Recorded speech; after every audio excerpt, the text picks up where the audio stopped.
heroes that we will salute and who we do to be able to help this process forward. It's our way of contributing by doing what we actually do best. And I'd like to say thank you to all our volunteer coaches and mentors that you see online here today, businesses that have decided to give their time to help us through the process. I just had to put out one call out onto a community, and a community responded to say, Hawa, we would like to volunteer. So with regards to that, the virtually live platform was actually launched 1 year in advance compared to our strategy, where it's supposed to be launched in 2021, and we decided to bring that forward. So in this day and time, we decided to become creative about what we do. And therefore, we launched our virtual workshops, which you will be seeing on a weekly basis. In fact, on a daily basis, since last week, we are running almost daily workshops, complimentary workshops on self-management, on leadership, on business, on finance. This coming week, we have something on investments and property. So it's important that you take note of some of those. And a lot of the workshops are also around our chemical, biological, radiological, and nuclear training as well, where we look at crisis management and emergency planning and disaster management, because we believe that that is the area where a lot of businesses can actually look at recovery and learn from what is going on, so that next time, if we have to go through any of this, that we are much more well prepared for that. And then, of course, what you are all part of today is our virtual panel discussion, which we're on today. And please look out for our virtual global summits and conferences, which will be launched soon. We'll be having one in May, and we'll probably run at least one every month or 2 months. Watch the space so that you can hear more about it. So those are some of the topics that we've decided to go in. So getting into why we're here today, ladies and gents, we are in the midst of a public health crisis. And Irmal, while I'm busy doing this introduction, if you can already start unmuting our speakers, because I'll be starting to introduce those speakers now shortly. We are in the midst of a public health crisis, and its effect on the global economy will not be fully understood for some time. So navigating through this unprecedented times or territory raises challenges then for all of us.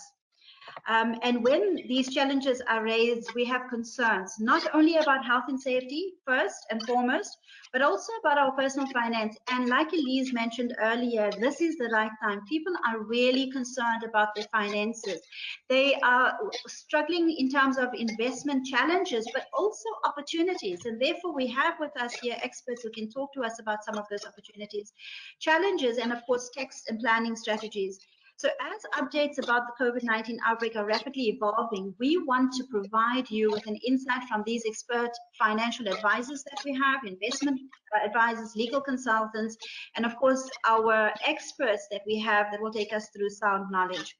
So without further ado, I'd like to firstly introduce, and as you can see on the screen, we have our panel moderator, who's the chief driver of Champion South Africa. Now, Ashraf and I go back at least about 2 years, where we met at an event, and after that, it was like history was just made, because we just connected on a different level when it comes to conferences and talks, because we found that there's a way of how we can actually reach the masses, and Ashraf is doing some amazing work in that field. He's the show podcast. He basically has a show, which is a podcast, Ashraf Garda show. He's a keynote speaker, media trainer, communication consultant, and talk show host in SAFM radio. So I'm sure you all can see Ashraf on the screen, and I'm sure he'll give you a wave so you can check and say hello. And he's the one with the South African flag. As you can see, he's Champion South Africa, so he's got his flag behind him. Then, of course, we have Elise Leroux that I'd like to introduce to you. And Elise basically is a managing director of Expello. Elise has an LLB degree. She's her passion for growing investments in property by building confidence in the rental market, which prompted the founding of Expello. She has placed Expello SA as an industry leader, a position acknowledged by ROCCI's awards given in 2017, 18, and 19. We are absolutely honored to have Elise here to share her expert knowledge with us today. Our next speaker is Mr. Ahmed Al-Shameli, who's one of our esteemed panelists here today. And Mr. Ahmed and I also met approximately about a year ago. And again, that connection was made immediately in terms of business collaboration. So Mr. Ahmed Al-Shamali is an Emirati businessman, passionate about business development, leadership, and strategy building.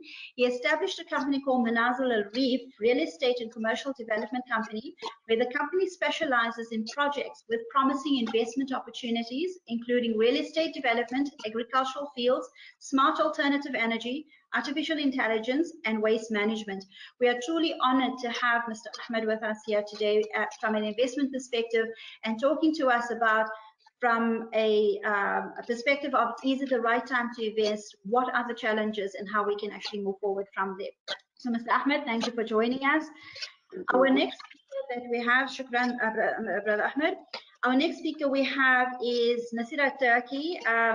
Those of you who've been on our panel in the week, Nasira gave us some very sound advice in terms of financial coaching. She is the CEO and founder of Azuri Capital. She's a financial coach and independent advisor. She's qualified in wealth and financial management.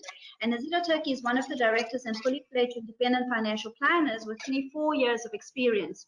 Another woman that I've met, Nasira, I think it's about 4 or 5 years ago. And immediately, like I said, these connections, I believe, have the universe puts out to you because it's a reason we need to connect. And since then, we've been working together on various projects. So Nasira, an absolute pleasure to have you with us again. And finally, we have our last two speakers, Sandy Rich, a woman that I shared many platforms with, and I'm truly honored to know her here in the UAE, not just as a colleague, but also as a very dear friend and mentor as well. Sandy is an accelerator, a mentor, a negotiator, and as you can see, all the titles. And for me, the one that I really love the most is that she is definitely an accelerator and a mentor, because I've seen what she's done and worked with women all over the world, but not just women, but also families as such. So Sandy is a personal financial planning and leads a team of financial consultants at Nexus Insurance. She also has a division Family Matters at Appian Advisors and Management Consultants, and she has a joint venture business Beyond Gender, career growth initiative, among other projects. And then lastly, we have our last speaker, Mr. Taimur Malik, and thank you, Mr. Taimur, for actually joining us. We've never met, but the little that I've heard about you was amazing, and this is why we actually decided to have you on this session with us. We are honored. He holds an MBA from the University of Oxford. He's a partner at the leading international law firm, Clyde & Company, and he acts as a strategic counsel to clients across different industries and sectors. So, Mr. Taimur, we are truly honored to have you here today. With starting with that, Ermal, I see that all our speakers have been unmuted, and I now leave it to all of you to begin the session. Ashraf, I hand over all to you and to start the session for us. And thank you for being here with us today. It's a pleasure and a warm welcome to all of you and those of you celebrating Ramadan. So Ramadan Mubarak, Ramadan Kareem as well. Just a connection. Hopefully you guys can hear me clearly and one of the issues where the connection has been problematic. Let's see what goes on. Right. Okay, I just need to come in and just make sure that... I'm not going to repeat anything of what Hawa said, excepting for those of you who have joined in, let's call it the audience now, because we are playing in a very, very different space.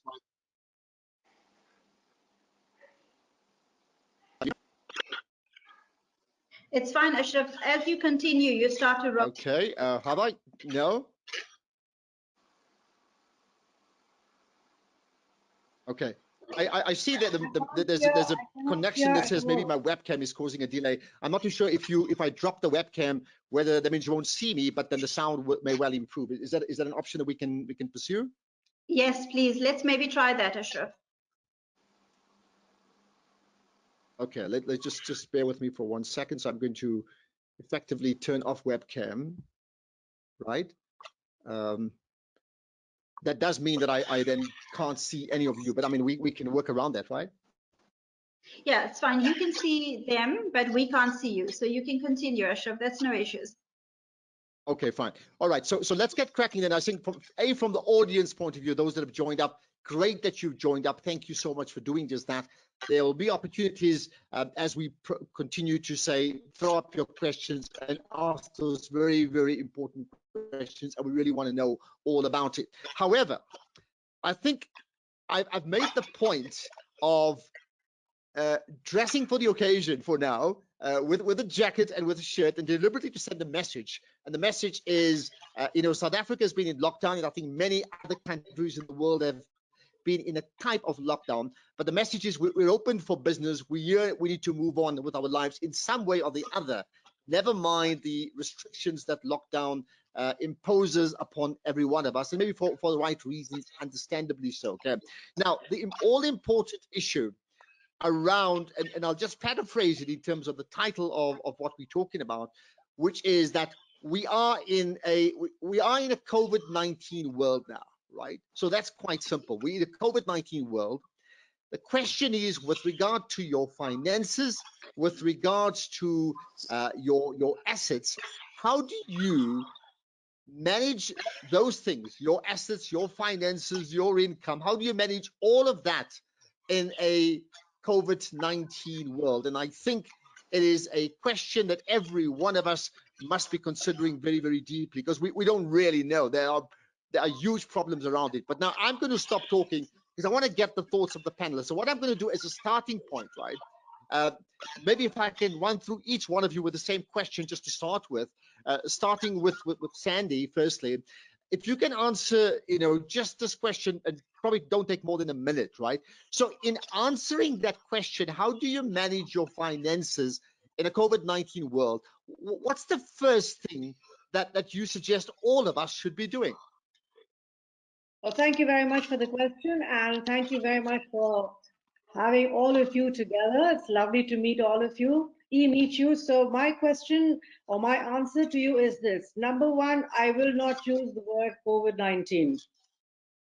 Okay, because that is an absolutely negative energy, and we all know we are in a crisis. We've been in a crisis before, and we'll be in a crisis after this. This is not the first and the last. So this is just another one of those dips that we are looking at, and all we need to focus is on ourselves. So stop watching television, stop listening to all the, this is not going to happen, that's not going to happen, this is the worst dip, and all those, what's it called, surveys and research that comes out. Just stop it. All we need to focus is what are we going to do for ourselves and for our families. That's all. So no panic, no doom and gloom, just straightforward, practical stuff in this crisis that we're going through. That's what I'm going to say. Over to you. Okay, all right, got that. Thank you. There you are. Provocative thoughts and comments certainly coming from Sandy, and I'm sure many of you may pick up on that. Elise Leroux, let's get your thoughts on that. Yeah, what's the first thing you would do? And I'm still staying with that theme of a COVID-19 world, in spite of what the first panelist said. What are your thoughts? What would you be doing first?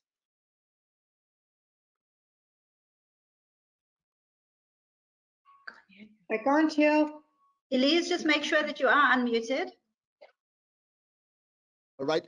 If not, Elise, maybe let's just move on to. There we go. Now we can hear you. Oh, sorry. Okay, about so that. you certainly, Elise, you had the question, right? Which is like, so what would you do first up? Good morning, everyone. It's fantastic to be here on the panel. I would definitely agree and disagree with Sandy. I think in this time, it's definitely a time of balancing, the practical, the legal, and the business, while knowing the seriousness of it, not downplaying the whole seriousness situation, but definitely also, to get creative and not just trying to wait for the normal to come back, because I don't think it's just going to be a standard normal when everything goes back to, I want to say normal, or when this whole process is and the lockdowns are passed.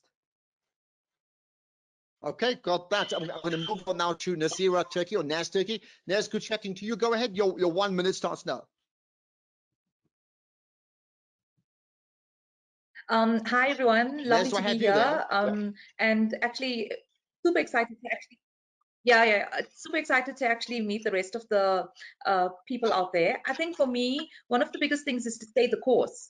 A lot of people lose sight of what is their end game, and I think COVID-19, you need balance in your life, you need positiveness as well, but you also need to realize that you got to have a positive mindset.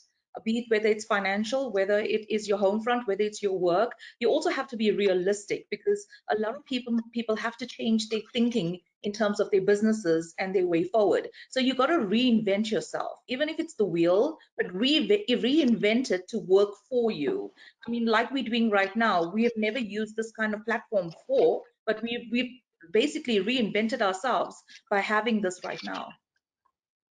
Okay, good. I think that is an important point about reinvention and innovation, and that may well be a theme that many of us will have to embrace completely, if not now, certainly in the days ahead. Taimur Malik, thanks for joining us as well. Your thoughts, your 1 minute on the first thing to do.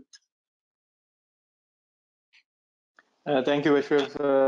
Good to be on this call. I would like to say that, we, especially in relation to our personal finances and personal life, we tend to be a bit relaxed when it comes to legal documentation. So not many of us would have read the fine print in our mortgage documents or any personal loan documentation, or may not have documented our affairs properly if we've made any investments with friends and family, and so on, or indeed if people have invested in our ventures. So my suggestion would be that we should take this opportunity to review all those arrangements to make sure you know what legal obligations you have and what obligations others have towards you. Over to you. Okay, got that. Thank you. Ahmed, your thoughts, your opening thoughts. Thank you, Ahmed. Yeah, just for me, I will answer this question from two ways. First of all, as we know, we are as a Muslim, we have such type of beliefs, which is whatever we will have, this is from Allah. He give it to us, and we have to be patient with it. But at the same time, we shouldn't throw ourselves to the dangers. That means we have to take all of our protections. We have to keep a distance. We have to do what we have to do to protect ourselves. As the Prophet Muhammad he said, if you will hear about any pandemic in one city, so you shouldn't go to it.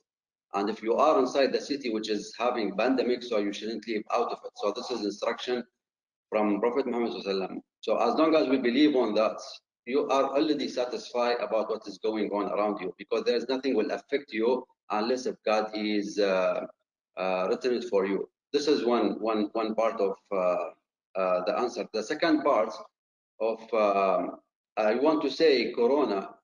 It is like curving points from whatever we were thinking before and what is going on in the future, as well as our future thinking. Everybody now is working and meetings and doing whatever should be done through online. That means the future will start working on the online. So the one who didn't thought about the online before, how they can work from distance, or how can they invent some of the work through the onlines, so this is the time for them to start to think about it. Otherwise, they will be very bad. All right, so there you are. Interesting opening thoughts. Now here's the one other question that I'll throw to all of you again, and then we'll ask some specific things in a moment, okay? And I go from where we started right at the very beginning. In fact, I'll get to Sandy first up, right? So most countries in the world are battling with two issues: the overall concern around infection, so the coronavirus or COVID-19. I mean, that we know is a given on the one hand, and then the idea of social distancing and the way to practice social distancing as a way to delay or prevent infection is to keep people apart, and that has an impact on the economy. So maybe different countries call it different things. Certainly where I come from, we simply say lockdown, and South Africa has certainly been in a lockdown.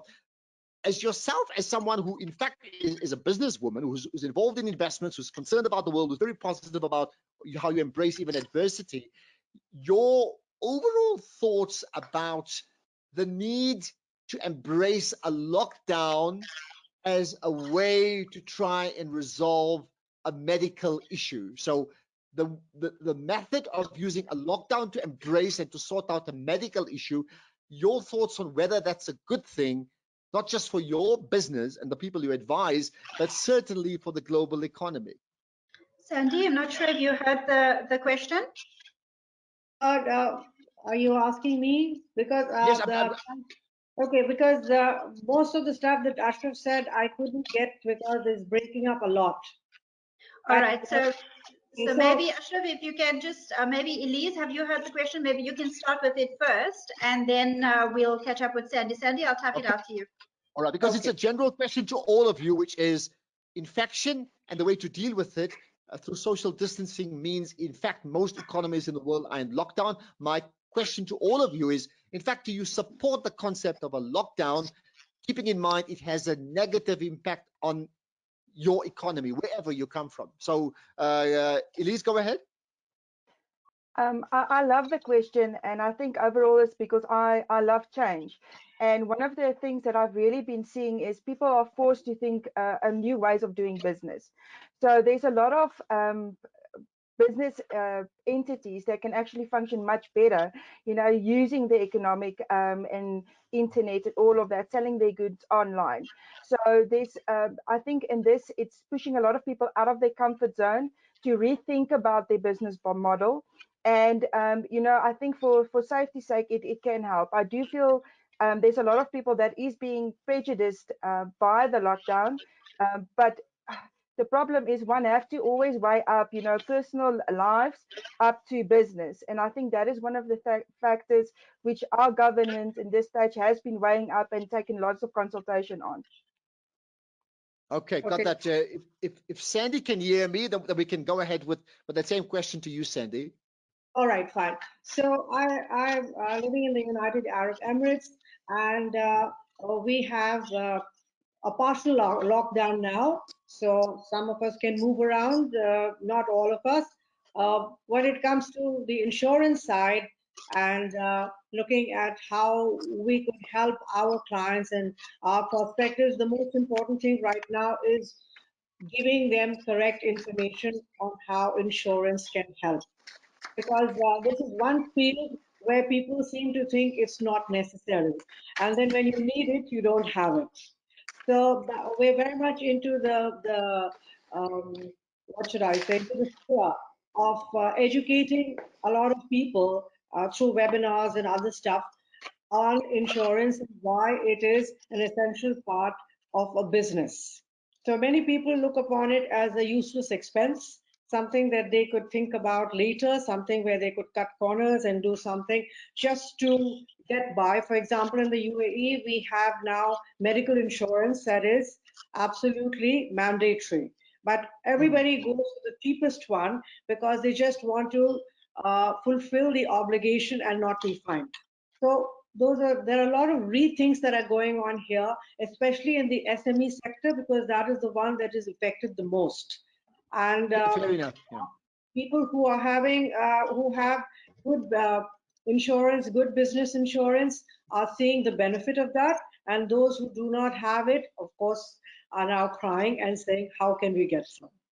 Okay, and Sandy, just to confirm, because I'd like you to answer this question, do you support the concept of a lockdown, either total or partial, notwithstanding that you're in business to trade, right? Well, as I said, the lockdown over here is relaxing, and businesses have started opening up and people are speaking. When I talk about retail, of course, that's a completely different story, and I don't want to go there. But when we are looking at it, as we all know, we are reinventing, refocusing, reassessing. So there's a lot of that going on. And for the first time, we have a commodity which we never had before, time on our hands.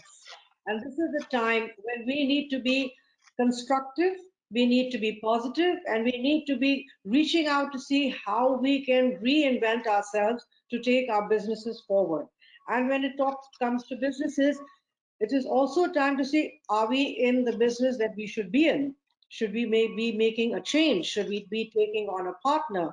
Should we be looking at other ways of doing perhaps another business?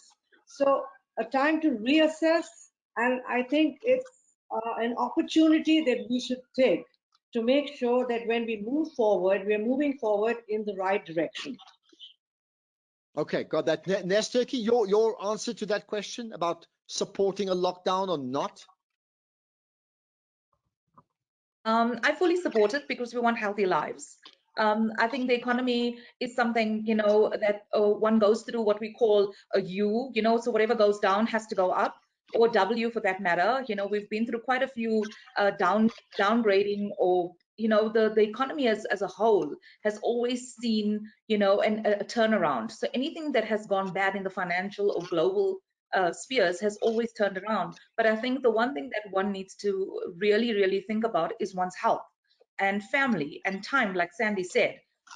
So I feel the lockdown is definitely something that we all needed, and I think it's also about rethinking about your business and about the time that you've actually spent around reinventing whatever it is that you do. I mean, a lot of people, including myself, I've never interacted on a virtual space. I've always had my business has always been face to face, and having to use this platform to reinvent my business. But at the same time, I also want healthy clients.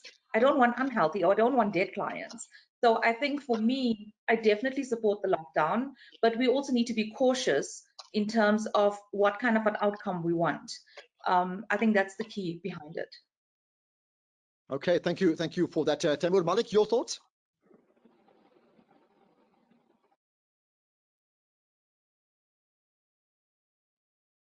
Sure, we can move to Mr. Ahmed in the meantime. I see we've lost Mr. Taimur for shortly. Ahmed, go ahead. Your thoughts on that? Lockdown, no lockdown? Lockdown is depend on the countries itself, Brother Ashraf. For example, like UAE and Gulf, and they decide to make lockdown, and there's another country which they decide to keep the countries open, like Sweden. That is, in general, it depends on the situation and the culture of the area. So this will be judged by somebody else who have the information about what is going on the ground. But if we will talk about it to be utilized this situation, as everybody, which I thank everybody, they cover most of the answers, alhamdulillah. Everybody, they recognize it. That's it is curving period. That's whether we have to take it now and we have to think about it seriously or not. I think in the coming future, which we already start working on it now, we are doing like real estate developments, we are doing agricultures, we are doing many different businesses. As Sandy, she said, this is the time for you to evaluate which business you have to go and which business you have to stop, or which business you have to develop it to make it online or virtual or whatever. So this is good time for planning. And the second most important thing, that's the world and the humanity soon or later on, they will change the behavior of doing businesses, which mean today, for example, we are looking around us, the countries who don't have diversity of the businesses, and they are depending only on one resources of the income. So they are very easy for them to collapse. If you see in the UAE, for example, alhamdulillah, we don't have issue with the food supply, and our country is not agriculture country. However, the UAE, they was planning on it way behind. They have to have a lot of farms in different countries. Like in Kazakhstan, we have very huge, massive farms.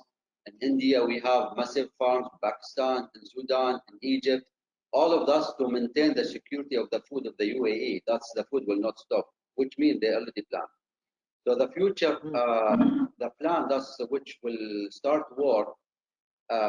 If you are individual and you don't have diversity of the businesses, which sometimes it is impossible for many people that they cannot have diversity if they don't have a lot of finance to finance their businesses. So the word that's when I said it will gonna change the behavior, that means there is a new gatherings of the different people to come together. So now like this group who's sitting in front of you, maybe one time they're gonna sit together and they will decide, for example, let's we start to do this business. So there's a new gatherings of the new peoples to start diversity of the businesses. So each one, he will have many different businesses with the gathering with the different people.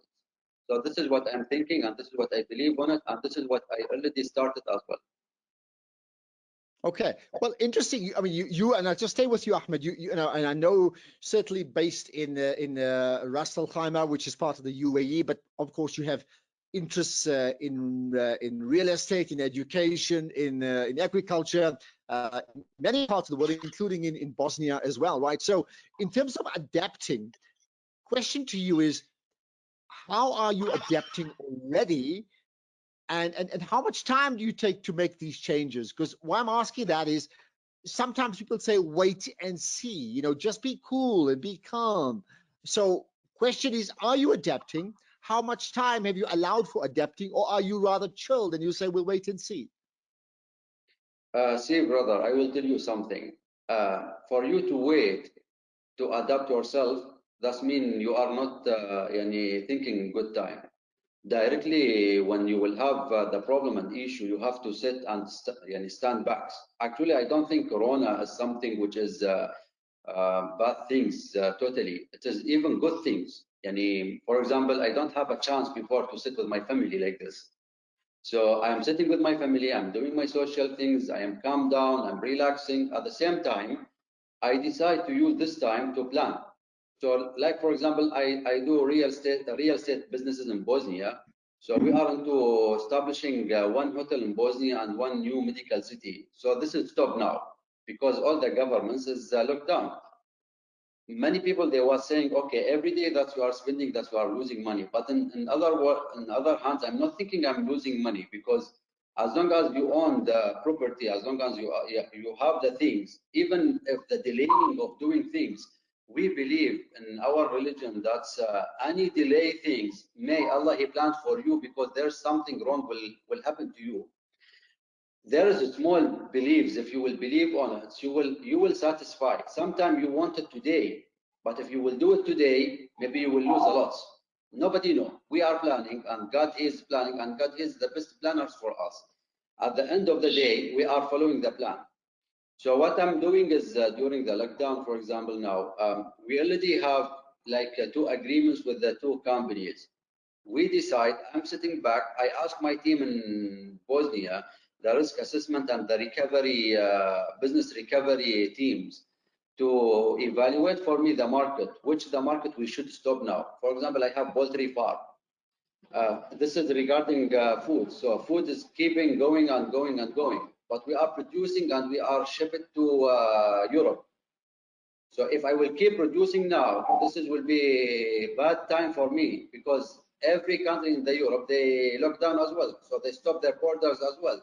So we cannot ship to them. So the best decision that they gave it to me, they said, Ahmed, if you will stop for 2 periods that we will have it now, that means you will not gonna lose except of certain percent. But if you will spend money and you produce it, then you will not find somebody to buy it. Then you are in big trouble. So whether for me not gaining anything, or better for you to lose your money. So I decide better for me. I didn't gain anything, but I don't lose anything. So it is up to you, okay, what the decisions you will take. So I use it as a planning period. Okay, maybe because you've got the luxury of using it as a planning period. I want to pick up Elise Leroux's thoughts. Elise, you're from South Africa, but we know already, like just over a month of global lockdown, there are so many countries in the world that are absolutely battling economically. There are so many people already unemployed. The numbers have swelled, right? That's even countries that are relatively wealthier, right? You're involved in property from a legal aspect, in fact, in terms of property management around evictions. Now, one of the things that's come through is businesses that are paying rental to big, property organizations in terms of malls or big buildings in terms of downtown centers around the world, right? They're literally saying they can't afford it. It's taken them a month, only a month, relatively, which is what some people go on a holiday with, right? That in a month, they are unable to pay their rentals, and that has a ripple effect across the board, because if property owners don't have the monies from rentals, well, we know what that means, right? Now, what is your advice? Because we're talking about smart choices today, isn't it? Always making the smart choices. So what's the smart choice, both from a landlord and then from a tenant, because that can apply to business, but can also apply to domestic issues as well? I think what is very, very important in these circumstances, we've seen a roller coaster ride from the time that South Africa has been declared to be in lockdown. many people immediately jumped to say that, use deposits for rental, or, there's been a lot of advertising, no evictions allowed. And there's been a lot of, false news, unfortunately, in South Africa, that does help, that causes nightmares and, opportunities, which is not per se in the interest of any parties. So what I've been speaking to a lot of my landlords is to say, firstly, you can't just assess your tenant at this stage. It's a reality. Many of your tenants would have been very good tenants up to now, but now because of the COVID, they're not earning an income. I mean, many of the tenants and occupants don't even have internet at home. I mean, they have to go to a local library to get internet, and that's not even, the libraries Absolutely. aren't open. So that's a real thing. So people have to be realistic to know that their tenants won't be able to pay, not because they don't want to, but that they really can't. So landlords do take those efforts, communicate with your bank, speak to them and see what relief you can get to accommodate your tenants in that sense. In the same breath, I'm also saying to tenants, even if you just pay a partial payment, don't just immediately go like, I don't have to pay because, I can't be evicted, or, the court processes are stayed. Communicate. I think one of the biggest things that we really been focusing on is relationships, because after this, you want, as Sandy said, there is going to be after this, and you want to have relationships that is available, and people have to say that, how are we going to move forward? How are we going to get past this? If people are, I think it's also a sense of embarrassment, to say I can't pay. People go embarrassed, then they start fighting, and that's not the way. Communicate, mediate, see what solutions can be obtained. Because you're having these big companies, all the fast foods. As people are sad that they can't go buy something from a fast food place, I think they are also sad because they're not generating any income. And that is a balance that everybody has to take into consideration. And just to stay with that for a moment, Elise, most people who have, it's simply the bigger businesses who are in malls, they would definitely have leases, but I think even others would have leases, right? It's fair to say, is it accurate to say that in fact the clauses on those leases that we have, right, they're not worth too much at the moment, because what has happened, we've moved into a period of negotiation and set aside legal speak, and just set it aside now, because it now depends on that personal relationship to try and determine a win-win situation for both parties to survive in what I have said repeatedly, a COVID-19 world. Absolutely. And I think, many people, there's a clause that says vos major, and many people said, this whole COVID doesn't fall part of it, or it does. And I do personally think that by the time when this matter should go to court, your presiding officers is not going to look at it like they did in the past. They are going to ask, what mediation steps? Were the parties reasonable? To purely go, you haven't paid your rent, we cancel, we want you to move out. That they definitely going to say, listen, no, let's assess the whole process. People are, because otherwise, the courts are going to be flooded, because nobody's going to communicate. And I don't think it's going to benefit anyone, because, our legal system won't be able to handle that influx of litigation. In the first hand, and secondly, financially, it won't make sense. You have a tenant that's already can't affording your rental. Now they have to incur legal costs to go fight about it. So it's a lose-lose system, I think, for both, to mediate and really see, how can we come to a stage, and even to mediate. There's a lot of people saying we're available and to assist the parties to mediate, if people aren't able to really communicate with each other. So look into that and see how people can resolve a problem and come up with solutions that's viable for both parties. Okay, I want to bring it out. Is Hawa help me with this one? Timur, is he back at all?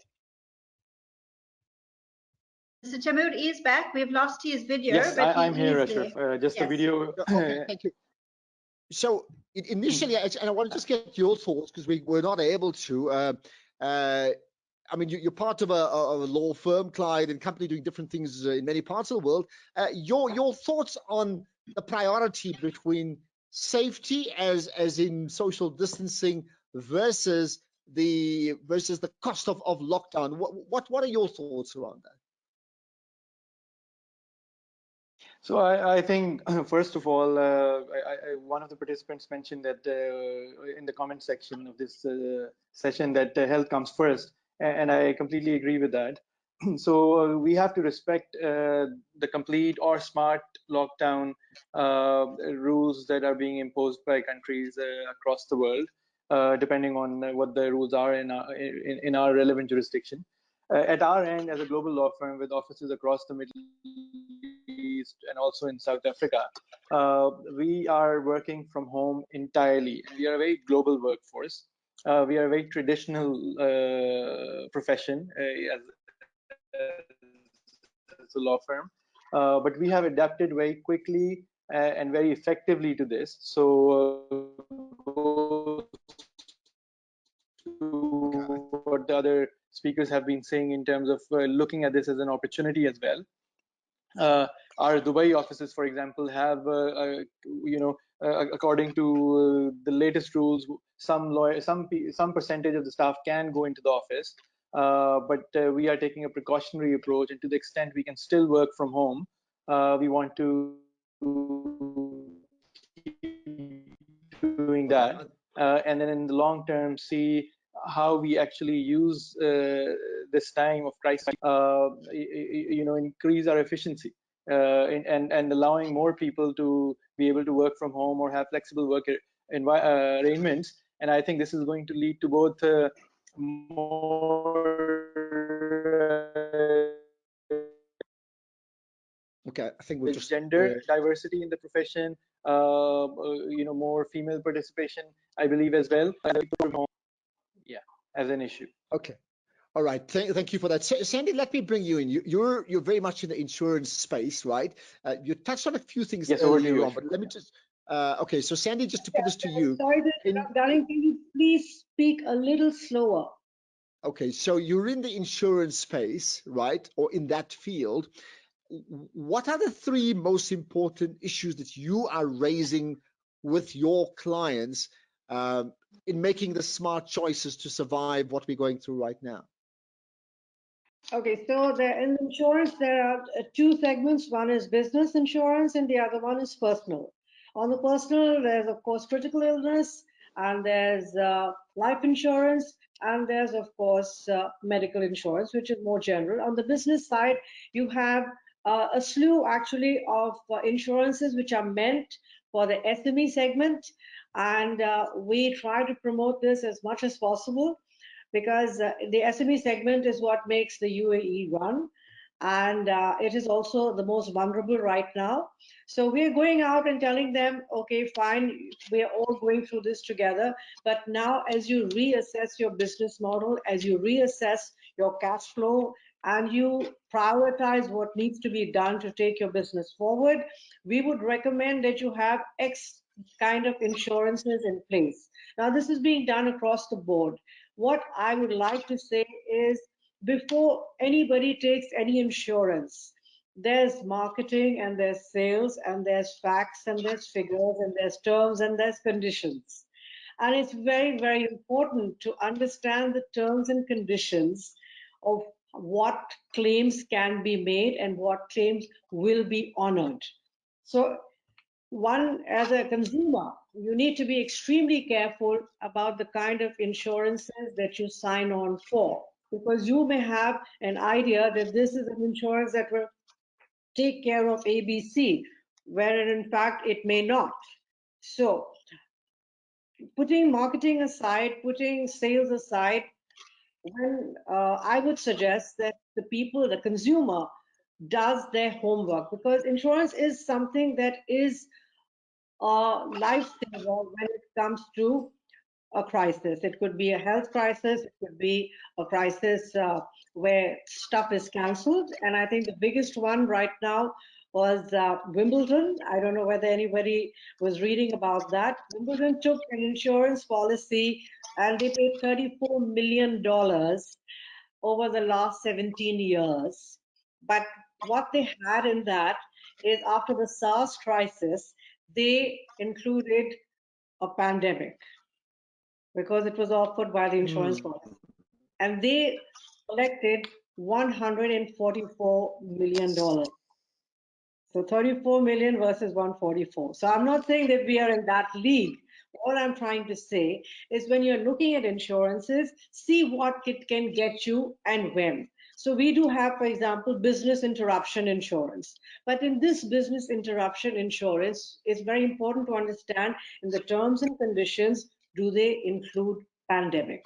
If they don't include pandemic and your business has been shut down because of that, you can't claim. So it's important to understand, and this is why we are going through this educational process through webinars to explain to people what is available, and as a consumer, what are the questions you need to ask before you make a commitment. So that, I think, is an important step that we are taking to ensure, because I know that in a crisis, when the insurance money comes in, it is absolutely marvelous, and I'm sure Nasreen will agree with me on this, because we know when there is, for example, a critical illness and that money comes in, it can not only save the family, it can save the business. So again, important to revisit those, what other people think is non-essential. I think it's essential. So just a reminder. Okay, just staying with that point, Sandy. So, Ashraf, yeah, just before you Hawa, continue, go ahead. just a reminder, we have about 30 minutes and we can get to the core crux of the discussion in terms of finance and investments, and of course the business side of it. So I would like Naz first to complete her answer on this, and then we can move straight into that. I also would like to open up for the group to ask questions in the chat, and the moment Naz finish answers, then Ashraf, if we can go to some of those questions by the group. That'll be absolutely great. Okay, so Sandy, just a quick one to you first before I go to Naz. So the Wimbledon example, I think, is fabulous, right? But if people have not been insured for a pandemic, I think most of the people would raise their hands and say we're not insured. If they did so now, clearly, would I be right in saying that the premiums now would be much higher because there'll be a complete rethink around that? Okay, so I just give that as an example, and we are not going to be in pandemic mode forever, and we are hopefully not going to have too many pandemics coming up in the future. All we're trying to say, the message is simple. When you are having a crisis, look for ways in which you can mitigate the loss. That is the most important thing. And I'd just like to say something which is slightly away from insurance, but it plays an important part in the business and the insurance, is legals on the legal side. And I know we have our legal expert here, but this is a time when legal agreements need to be re-looked at. And if people don't have formal agreements, they need to look at formalizing agreements. No more friendship, no more let's go along with it and we'll do something later, because this is later. And if you didn't have things in place, you are not protected. So I would suggest that look into that as well. All right, let me bring in Naz Turkey, who's also very much involved in personal finance based in South Africa, right? Naz, your thoughts about, the advice you'd give to your clients about making those smart decisions to protect your finances and your investment decisions. What advice are you giving them? I think one of the things I just want to highlight on what just Elise said, I think the biggest thing that South Africa is looking at is Ubuntu. And if people across the board didn't know what Ubuntu means, it's about coming together. It's about helping each other. And I think from a law perspective, as well as an insurance, or whether you're a landlord or you're a tenant, it's about that Ubuntu.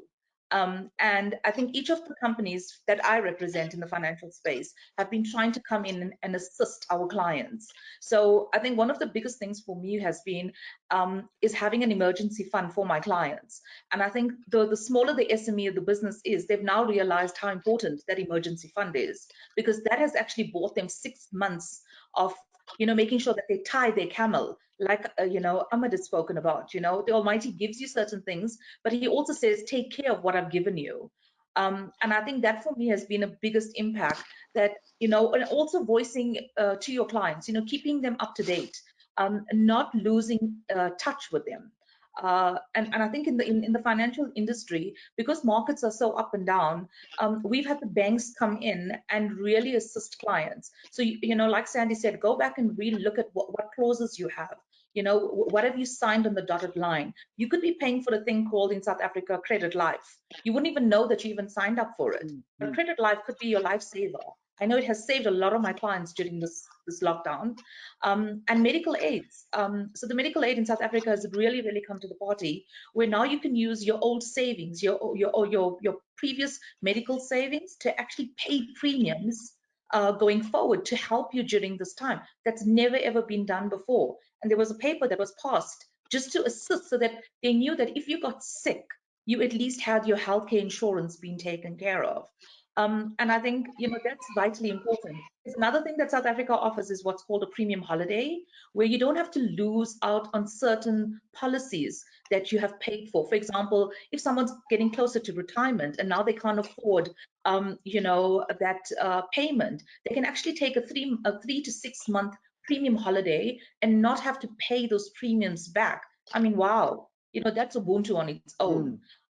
And I think just to confirm, the concept of Ubuntu for people who don't know is very much a concept of togetherness, you know, for want of a better word. The rugby team won the World Cup on this basis of stronger together, but from an Ubuntu point, we say, you know, I am because you are. So it is in my interest that I look after you for myself to survive, and that's what's going through. But do you find that, Nez, that, you know, on one hand you advise businesses, but then so you also advise individuals, and I would think obviously the problems they have are similar, but also very, very different, right? So your advice to all of them to do what right now? I think, you know, the most important thing is that every single business or individual is different. Their circumstances are different. So it's based on merit as to what is their need. You know, you could have someone who is completely cash flow, you know, he's got enough income to be able to carry him through. And then you have the ones that just can't make it from today to tomorrow, you know, so you're going to have to really make a plan for them, you know, and some of them, unfortunately, are going to have to close their doors because either they haven't reinvented themselves like we've been talking about, and they just don't have the cash flow. And that's the saddest part, you know, that we as South Africans or globally are going to have to face, that some of those businesses are going to close their doors. As much as I've given advice to a lot of my clients out there, individuals, corporates, as well as small, medium enterprises, I mean, if a person had started their business in January this year, unfortunately, we just started May. How would that business function? Where would they have gotten the funds to be able to keep that business going? If they signed a new lease, I mean, is that landlord really, really going to be, you know, kind and considerate as opposed to someone that has been their tenant for 10 or 15 years? You know, so that's the reality, unfortunately, that I've seen in my business. And you have to be honest and direct, you know, with your clients, that in some instances you can assist them, you can give them all the tools possible. That's going to probably buy them 3 months if they're lucky. If we don't move to stage 3 or stage 2, where they can now start operating in their business, then it is going to be no option but to close your doors. And unfortunately, that's a sad fact.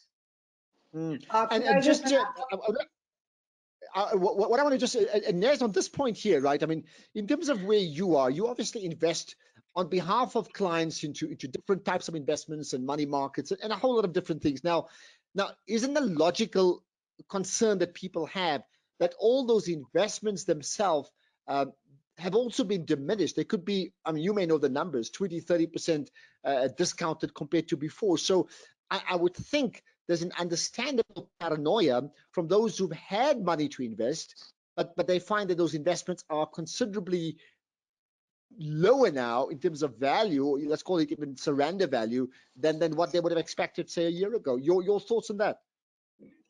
Well, look, the market itself, without a doubt, has lost close to 30%. We've seen share prices drop up to 80%. One of them being Sasol, that is very close to home. But you know, at the same time, the rand has had a different effect globally. You know, so in some instances it's weaker for some commodities, and in some instances it's actually very strong. So it depends again, as you know, where you are as an investor, time is the most important thing. I always tell clients, it's not about timing, timing the market. It's about timing, you don't time the market. It's your time in the market that actually makes the biggest difference.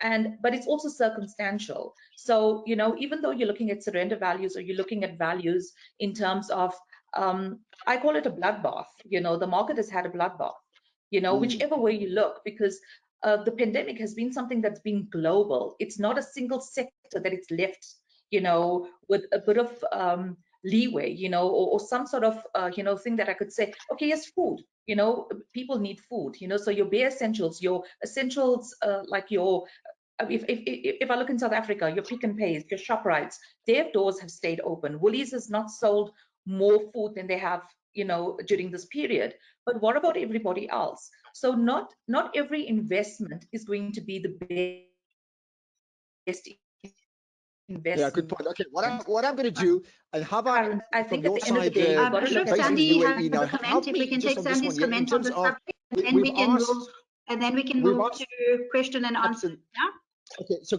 I missed the first part. I'm saying if we can do the question and answer, but are you going to be able to just show it up and read it on that side? Yeah, sure, I will. So just before we start the question and answer, Sandy, you have a final comment on that point as well? You're talking to me? Yes, Sandy. Yeah, okay, darling. I'm just getting confused over here. All right, I just wanted to add something that Nasreen said about flexibility and premium holidays and stuff like that. And that's exactly what we're doing here in the UAE. We're reaching out to all the providers and asking them what flexibility they can provide for the clients. And then we're communicating to the clients so that the clients feel that they are being looked after, number one, and that their money is not lost and that they haven't made a bad decision. That is one thing. And the other thing I'd like to say, because I am talking about insurance, and here's the beauty of insurance, whether the markets are up or down, whatever the cover you have is what you will get. So insurance is an important part of everybody's portfolio, be it business or be it personal. And that's all I have to say.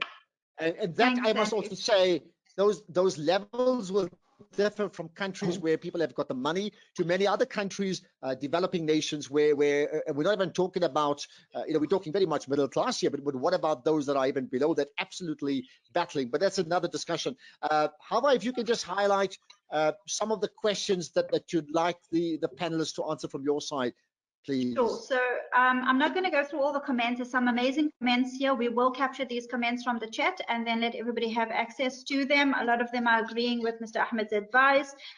There's a question specifically to the lawyers or the people coming from the legal perspective. So that's Elise and Mr. Tamoor.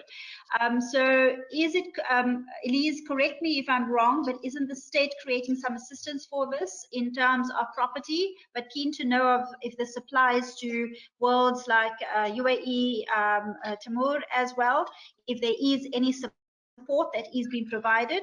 Apparently the person Shanta is saying that she heard about domestic, you can negotiate with the landlord to stagger payments. Is this correct from a legal perspective? Although I think one of the first things that's important is, yes, definitely there's a lot of relief that's being given. You can do certain claims for businesses from the UIF and all of those type of things. One of the things that I did realize is I think a lot of our SMEs aren't that regulated. So, I mean, many of them didn't know they had to register. And of course, on a special website and all of that. So there's a lot of relief that's coming out, but then they said you have to comply with some of the qualifications. You have to have registered before a certain date. So that's the one thing. So yes, definitely the government is coming to assistance. The other thing is, yes, the landlords can assist, but it's not an obligation. And the other thing is, what people have to consider is, for how long can they assist? Unfortunately, landlords can't give everybody a payment holiday as long as, for as long as a string is. They have to be look after themselves as well. So yes, they do accommodate and they are assisting, definitely on that basis. but they are not formally legally obliged to, unfortunately, or unfortunately, because like Nazira said, if you just moved into a property now, there's no relationship. There's different things to deal with that. Okay, and Thanks, anybody Elise. else wants to comment on the similar thing, Nez? Yeah. Mr. Tamoor from a UAE. Yeah, if I can add. Yes, please. Go ahead. Yeah. So I think I would agree with what Elise has said. The situation is not very different in UAE or the other GCC countries. There are some rules that have been put in place to protect eviction. There are some possibilities for deferring rent. So you also have to keep in mind, and that's a question we've been asked often, that especially by commercial tenants, that does it mean that we won't have to pay this rent ever again? That's normally not the case. It's only being deferred, so the liability is generally being deferred till future. Of course, depending on your landlord, you could agree something special, something different, but as a general concept, that's the position. You could renegotiate your contracts. Thank you. And all that. Yeah. All right, thank you. Hawa, anything else you want to pick up there? Good. Thanks, Mr. Yes, if I can go through some of the questions. Michelle Ashen is actually saying Ahmed Al-Shamili raises a very good point. Okay, so that's a comment in terms of business. But even of your thinking, I appreciate his comment around the fact that he adapt to coronavirus networking. Okay, so sorry, that was an actual comment. We have another question from Priya, and Priya is actually asking in sorry, that's a comment as well. All right, so I'm just going to open up, most of these are actual comments. I'm going to open up the lines. Are there any questions in particular that any of you have before we move to our final questioning for the next 15 minutes? And I'd like to focus the questioning particularly around in terms of business and investments, as to what investments are doable, what are the opportunities that are available, if we can start to focus on that as well. So Anmol, if you can just open the line very quickly for us to everyone, or rather, Anmol, if not to everyone, if you can just send out unmute request and people can then answer. If you can raise your hand, if anybody has a question, instead of us reading it from the chat, we can then open up the line. Can anyone raise their hand? If you have a question, please raise your hand now. There's a question from Harish. I'm gonna unmute him, so let him speak. Thank you. Thanks, Anmol. Harish, you have been unmuted.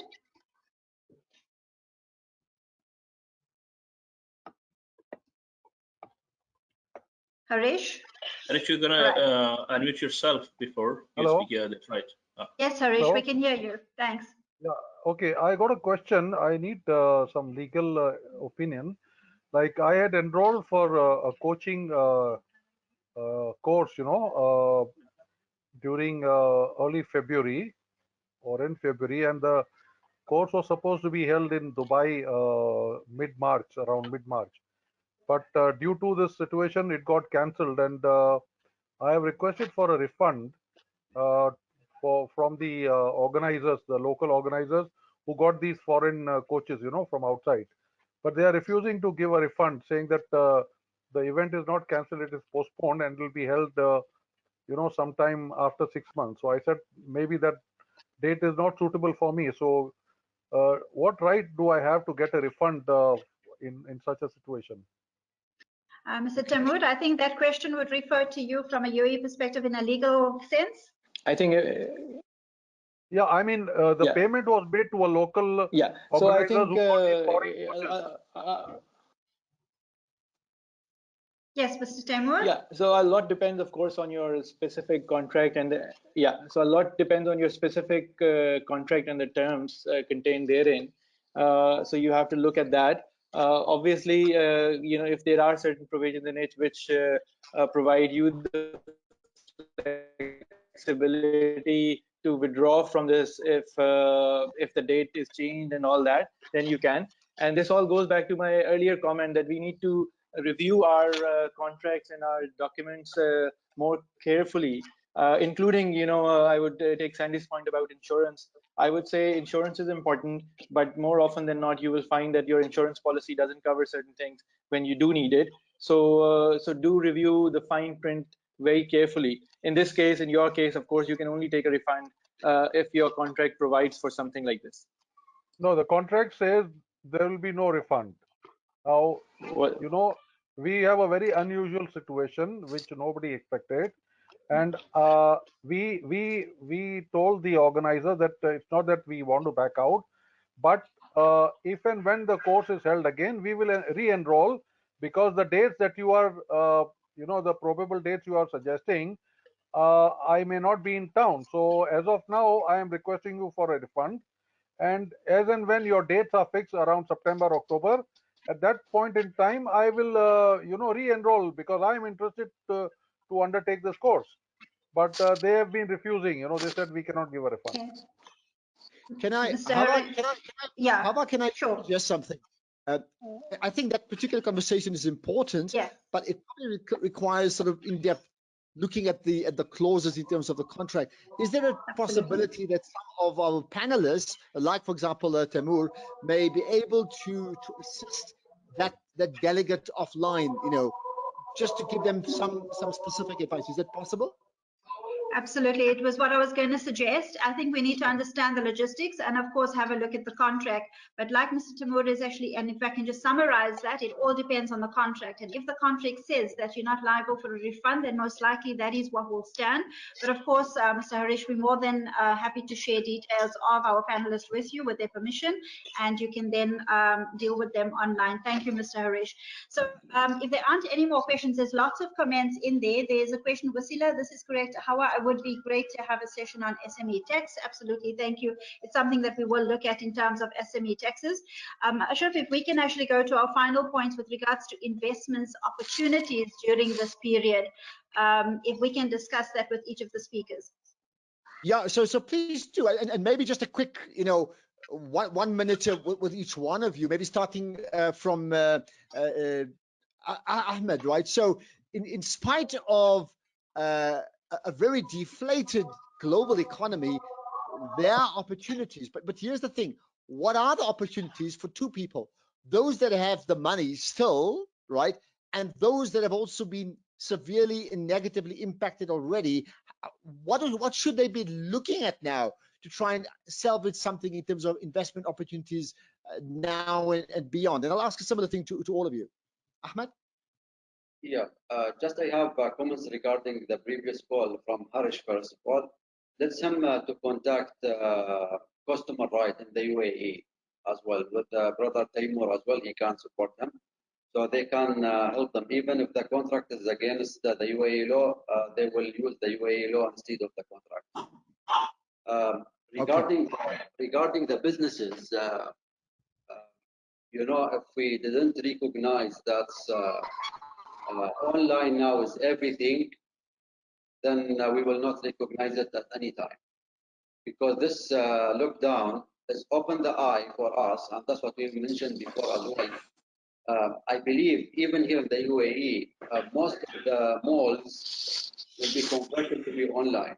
So nobody will gonna go to the malls to make a shopping. They will go only for like restaurants or beauty centers or even the medical centers. Otherwise, they will not go to make a shopping there, because you can see a lot of variation online. So my suggestion for all of the small entrepreneur and the medium one to start to think to invest their money from today, at least now during the lockdown, to search online how they can invest online, like through Amazon or Alibaba or whatever this type of businesses, which we was planning to do it before 8 months ago.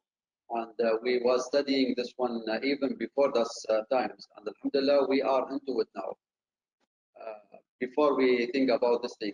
And this thing, subhanAllah, you don't need a lot of things. You don't need license, you don't need office, you don't need a lot of logistic stuff. So this is my first suggestion. Second suggestion is your equity doesn't mean, for example, you have money or you have products, you have to sell it online. Sometimes you have your expertise.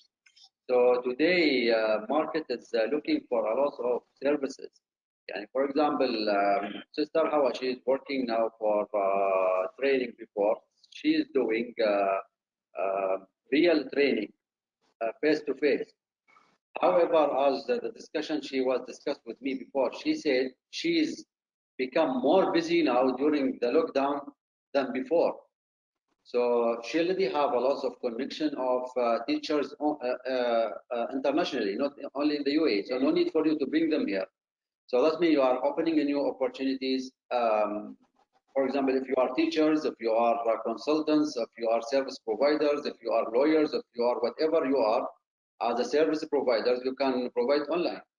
So online now, if you don't think about it today, then I think it will, you didn't open your eye till now. I think it's a point well emphasized. Nestor, can you respond to that as well? I actually agree with Ahmed on that, and I think a lot of businesses, whether you're a small SME or whether you're a corporate, it doesn't matter what you are. I think you really need to look at how you can reinvent yourself, and you haven't taken this opportunity, like he'd spoken about. You've got the time on your hands. I call it a side hustle. You know, so if you didn't have anything before and you only relied on one type of income, now's your time to actually think about it. And what is your side hustle? What else can I do during this time? Because we're in it for a very long time, but at the same time, bills need to be paid.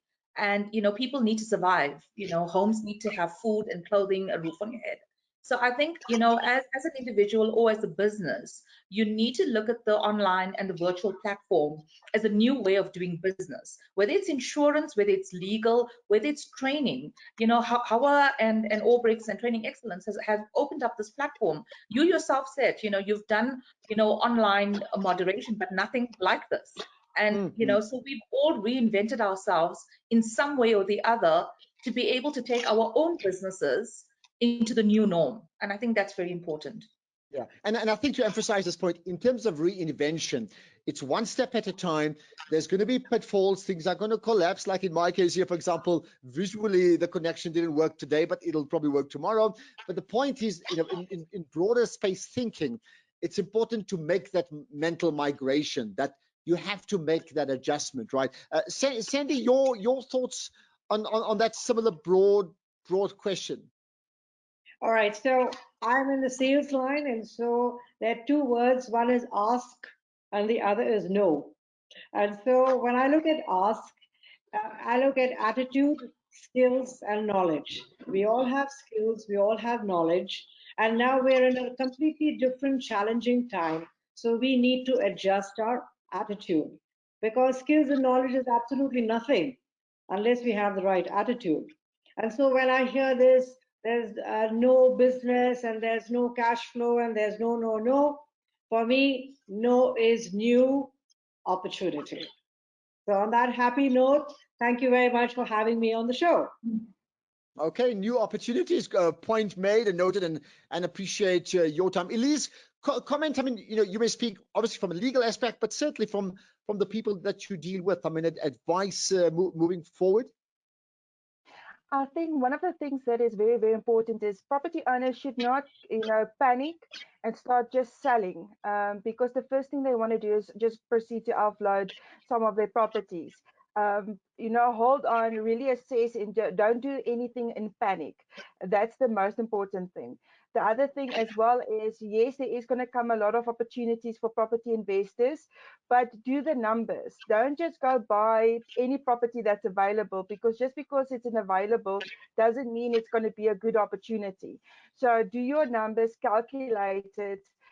Take you know, the U shape, how the market is going into consideration, because if you don't buy it at the right price, you are going to have a problem in the future. So I think in this opportunity, there's a lot of things, you know, how you can renegotiate, how you can approach, and especially for investors, and making property available for more people, even if it is at a more affordable price. That's going to make everything much easier for everyone.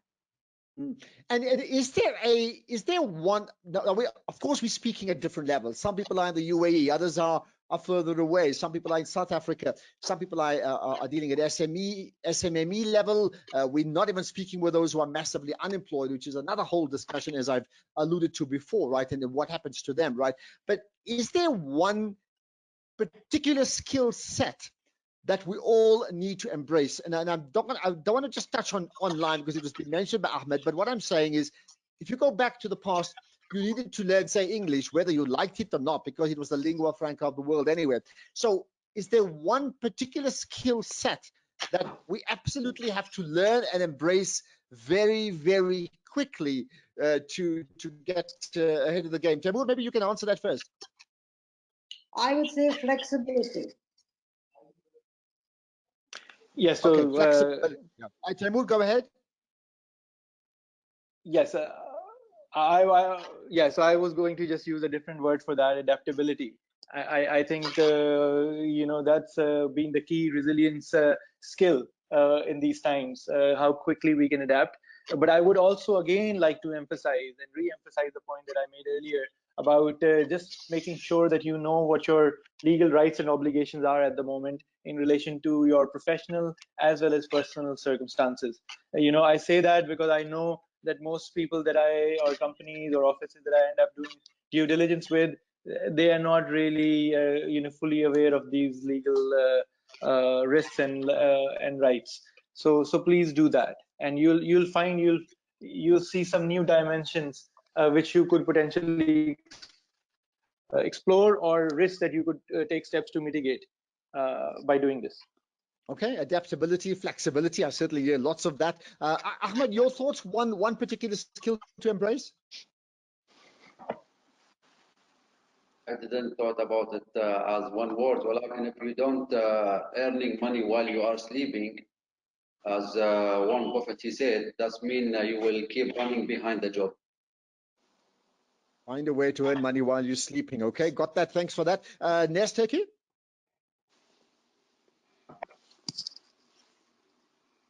I would say I'm going to use what Sandy said and Timur, but as honest elasticity. So it's about stretching yourself like an elastic band. You're going to come back to where you were, but what are the lessons you've learned along the way? It's about stretching yourself beyond your norm. And I think that's what we're all looking at currently. I think that is true across the board, that if people still say, but you know what, that's the way we do things, we'll wait till the storm passes. I tend to think of it as storm coming up and you choose not to have an umbrella. You need to make a plan. Elise, your thoughts on that one new skill? I would definitely say is we should start to listen. I think we have been in an environment where everybody is always rushing, love talking, and don't really consider advice. Now's the time to stop and take in as much as you can in order to see how you can grow. Because people love their own voices and don't always listen at advice. And I think now that's how people learn, is to listen to other people. So that's definitely a skill I think people should really focus on. Well, there you are. I tell you what, how about you, Kate? We've got about 3-4 minutes to go, so you tell me whether we're going to stop on time or not, but I'll take your advice. But perhaps it's a good chance to ask every one of you this important thing, because there are people who are part of the panel, but people who are following it in the audience, right? And the one thing we all have in common right now is, I think, confidence has been shattered. It's been replaced by anxiety. It's been replaced by fear. It's been replaced by the fear of the absolute unknown. It's also been replaced by new rules. Okay, so some people can weather the financial storm, others cannot. What advice? And Naz said so earlier on. Well, maybe I'll just pick up on this one here. In spite of all the things we've said, right? How do you pick up a person in the present tense whose confidence has been shattered to make a smart decision where they're not trusting their own decisions any longer? All right, so Ashraf, as we go into that last question, I'm going to ask for everybody just a very quick 1 minute with that question in your closing remarks, so that we can then close off that session. So in answering Ashraf's question is, what can you actually advise? And then your closing remarks at the same time. That's great. Go ahead. So let's start with you. Okay, so I think, with all the doom and gloom, there is obviously a lot of positive in terms of the market. So people shouldn't just, base the situation, the current situation, as no opportunities in the market. I've seen a lot of my clients actually invest money during this time, and they're quite open-minded because they have seen it as something where they actually have a cash flow as opposed to other people. And I think in terms of confidence, you actually picked up, on a very a note that we all tend to forget, because as a country or as an investor or as a parent, we all have to have confidence in what we are doing currently. So confidence in our health, confidence in parenting, because we're not sitting with our kids at home 24/7 at all different ages. And the millennials are the worst, because they actually have forgotten what human interaction is all about. And listening is what Elise said. So, for me, COVID-19, I don't see it as, just a pandemic. It's also about the reset button. What is our choices in life? Be it our investment, be it our future. I think one of the things that I didn't get a chance to talk about is a lot of people have been thinking about their wills that they've never done, during this time. If something had to happen to them, what happens to their family? And I think, having the reset button will in time give you the confidence, but thinking differently in markets. And I think a lot of people that have not had an emergency fund, that thought of financial advisors like myself and Sandy as, oh, you're just trying to sell me insurance. Are you just doing your marketing spiel? Now I have a realization how important business insurance it is, how important it is to have critical illness or risk cover or an investment for that matter, because this is the time that our jobs are needed more than any other time. It's not a disservice. It's actually a momentous occasion as advisors and lawyers, that our jobs are on the line in terms of we don't have interaction with clients, but we have built resilience through this time based on who we are. Okay, your advice is even more important now. Nez, thanks for that. Let's get Sandy, your final, answer that and your final thoughts in one go. Okay, so I will go with re. So that's reassess, refocus, realign. And something that Hawa and myself talk about a lot is tune into your internal GPS. That's your global positioning and how are you going to be in it. Because this is the time when people's thoughts are scattered all over because they can't figure out how to generate income, how to pay bills, how to meet financial responsibilities, etc. And there could be, as what everybody is saying, a lot of panic. And when we're in panic, we do not think clearly.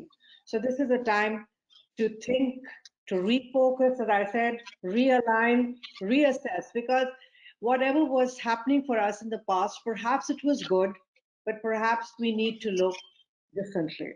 So that's my Thank you, Sandy. Thank you and for that, Ashraf, Sandy. if I can actually just add to that re button is to re-strategize. And I think when Brother Ahmed spoke, he spoke about, having a strategy, having to know what you're actually doing.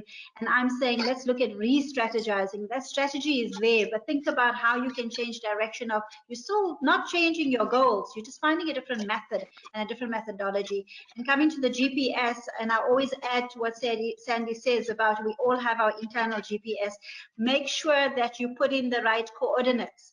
If you put the wrong coordinates and the negative coordinates that, this is a pandemic, I'm never going to get out of it, business is really bad, then those are the wrong coordinates. You're going to reach a wrong destination. Putting the right coordinates, like Mr. Ahmed says, find a different business, be creative, tune into your innovative side during this period and think about that. If I remove this, then it's a process that I just learned in the last 2 weeks online, is called omission in creativity. So yes, we don't have physical businesses, that's the omission. So let's be creative about what do you now replace it with and become creative with it. So re-strategize, like the learner has, like the panelist. I think that point about finding the right GPS, if you don't know yourself, you need to ask someone who can advise you. So again, don't be in the dark about things. I mean, if you don't know, you stop at a garage and ask them for the direction ahead. So that's an important point there. Taimur, your final thoughts?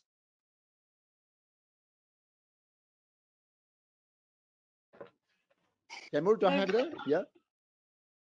No. If we can make it go. I would agree to Okay, everything that. Yeah. So I would. Can you hear? Yeah, Yes. go ahead. Okay, I'll tell you what, let's get Ahmed first, because the line for Timur cracking once again. Ahmed, if your final thoughts. So Ahmed? I was just going to say that my suggestion would be not to rely simply on hope. Okay, I just think we. Okay, so brother, Mr. Timur, we seem to be losing you. Let's move to brother Ahmed. Mr. Timur, if I could get your thoughts on the chat, that would be fantastic. If you can just type it out for us on the chat until we get you back. Mr. Ahmed, over to you. Yeah, my advice, the language of my society, my people here in the UAE, and whoever are listening to us, losing confidence and non-trust on what you are doing. It is not only because of coronavirus. Even during the normal days, many people, they are losing their businesses because they have an idea, they started, then they lose their money and they lose their businesses. That means losing confidence can be happen during any time. Maybe coronavirus, another situation, well, like in general. This is because of we didn't plan it in a proper way, and at the same time we didn't ask for advice as everybody recognizes it.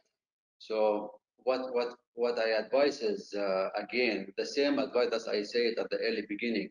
The team who's sitting now in front of me, everybody specializes in different things. So to do business, you need somebody who advise you on finance. You need somebody to advise you on legal.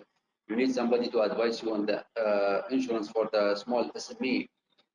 You need from businesses wise how you will make your feasibility study. So what you need to do, you need to go back, sit with yourself, identify the ideas, what the criteria of the ideas. You want to start your businesses because of you saw somebody else see success surrounding you. This business can be expand out of your village, your town. It can be at the level of the UAE level, at the level of the GCC level. It can be international. So it does depend on the idea. So after you will identify some ideas, go and ask. Go and identify the good feasibility study advisory. Sit with them, give them your idea. Maybe they will tell you this is totally is not good. What you have to do, the businesses today, this and this and this. You have to concentrate on this sector and this sector and this sector. And they will gonna advise you. They will catch your hand. They will take you directly how you will do it, how you will finance it, how you will make it success. And maybe they will reach to the level how you can operate it. And maybe they will operate for you as well. And they will take percentage. So everything is available. It is only you have to choose this time now. Sit back, search about these people who can advise you. You cannot work alone. You cannot work alone. Okay, good. Right, I think, thank you for that, Ahmed. Elise, you're the last one, right? Go ahead. Yes. I think what is very important is to take it one day at a time.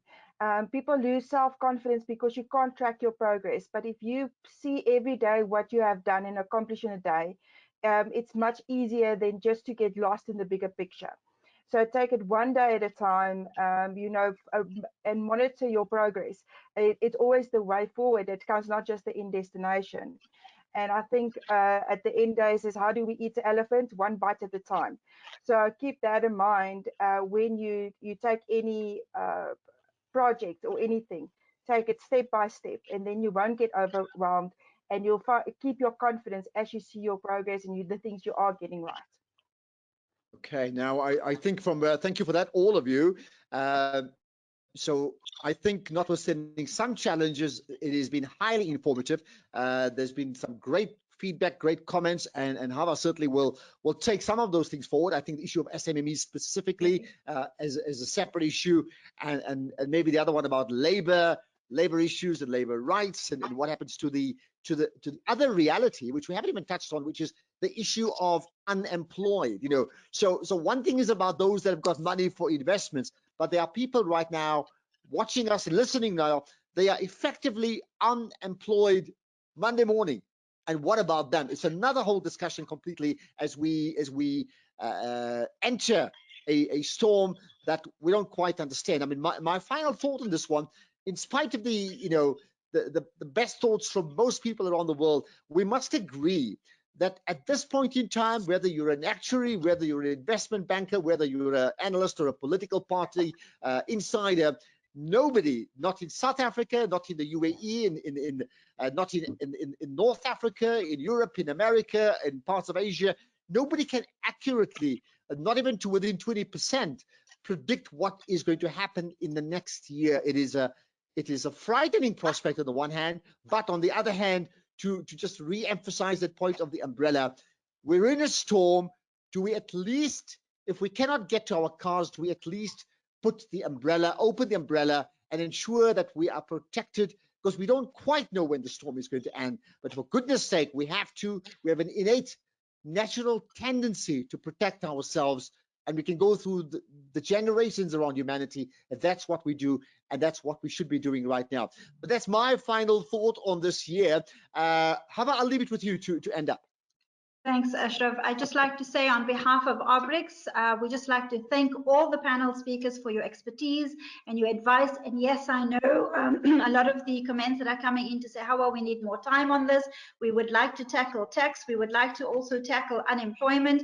But like we said, that this is the initial startup of these phases. We will be definitely tackling each of the experts individually. So you will have time with them individually, of course, pertaining to their time. We'd like to thank all the panelists. Sandy, a huge thank you. I know you've got lots going on today. You're also speaking at the Shadows later this afternoon, and I'll be posting that on my Facebook, so please watch out for that, and I'm sure many of you would want to watch it. Naz Turkey, all the way from South Africa, thank you very much. You've been phenomenal. Elise, all the way also from South Africa, we'd like to thank you. Mr. Taimur, thank you very much again for joining us and your legal advice and expertise, both here in the UAE and internationally. And of course, Brother Ahmed, who's always been very supportive in terms of what we do. We truly thank you for your time and your energy. And I think I'd like to end off with a little bit about what Brother Ahmed has taught me. And that is that at the end of the day, we need to be able to get to touch the hearts of people.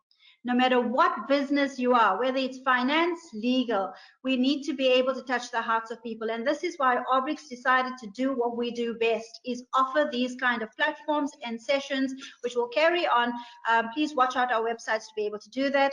And last but least, I'd like to thank our moderator for his time, his effort. And I know, Ashraf, you do so much of this on an international level. And like you said, and you posted, that it's very rare that you do it on a webinar like this. And I would like to thank you for your time and effort with all the technical problems you might have had. We still came through. So we thank you wholeheartedly, and we look forward to having you back into the UAE, where you can be part of our moderator for our live events once again. On behalf of everybody from Orbrix, thank you to all our listeners for joining. We have made note of all of your comments. We'll be copying those comments in. We will be replying to you. You should be getting an email, and the comments and questions to the panel speakers, we will make sure that they get it with an option to be able to reply to you as well. So it opens up and broadens the space in terms of our reach. So ladies and gents, thank you very much. Just one word from one word that you can leave everybody with, from all the panelists, including you, Ashraf. What would be the one word that you would like people to remember you by after the session with regards to this particular session? Ashraf, shall we go with you first? Well, it's one sentence, okay? Champion people build champion people. Champion people build champion nations. Internalize that. Wonderful. Thank you very much. Sandy? Just be happy. Lovely. Thank you, Sandy. Elise? I think mine will be solutions. Solutions and hope. That's the two. Lovely. Thank you very much. Naz? I think mine would be Ubuntu. So if the people across the globe didn't know what Ubuntu is, now they've learned what Ubuntu is.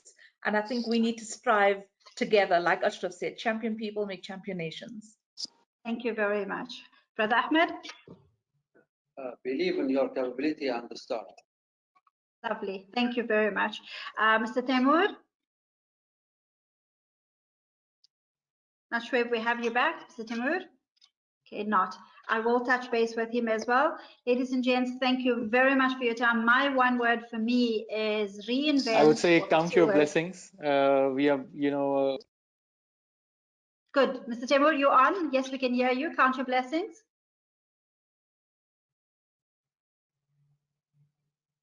Yes, that's what I wanted to say.